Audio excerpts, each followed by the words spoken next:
Bien, la temperatura nos dice qué tan caliente o qué tan frío se encuentra un cuerpo.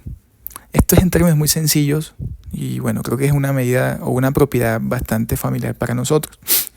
Entre más calor, pues más temperatura, ¿cierto? Y entre más frío, pues menos temperatura. En este caso tenemos pues el agua de la ducha. Si está calentica o medio fría, mejor dicho, maneja una temperatura de 5 grados Celsius más o menos. La temperatura de esta olla que está hirviendo con agua es más alta, digamos pues 100 grados Celsius como ejemplo.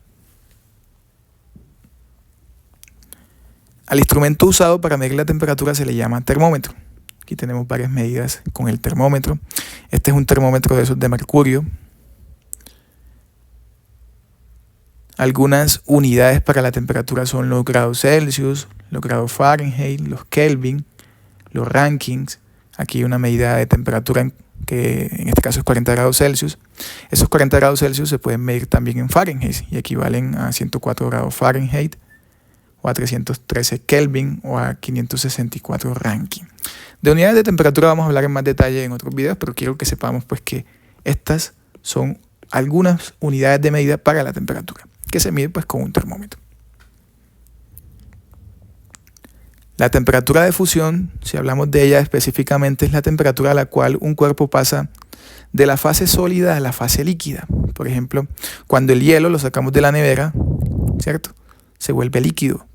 Entonces, a la temperatura a la cual sucede esto se le llama temperatura de fusión.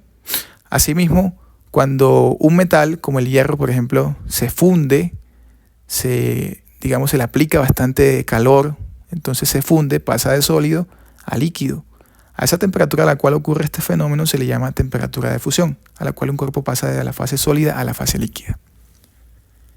Mi pregunta es, ¿cuál de estos dos cuerpos, de estos dos materiales, el agua o el hierro, tiene más temperatura de fusión?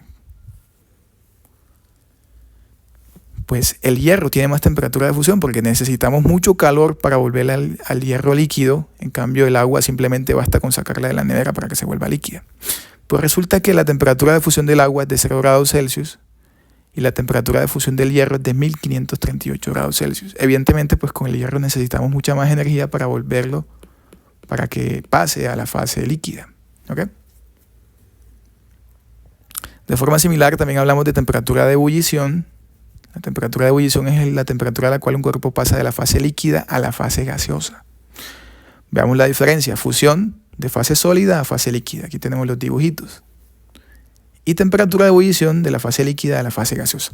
Observemos también pues que cada una de estas temperaturas, tanto de fusión como de ebullición, dependen del material, de la sustancia a la cual estemos trabajando, porque ya vimos que el agua maneja una temperatura de fusión muy diferente a la que maneja el hierro. ¿Ya? Así mismo sucede con la temperatura de ebullición, donde aquí estamos hablando de agua.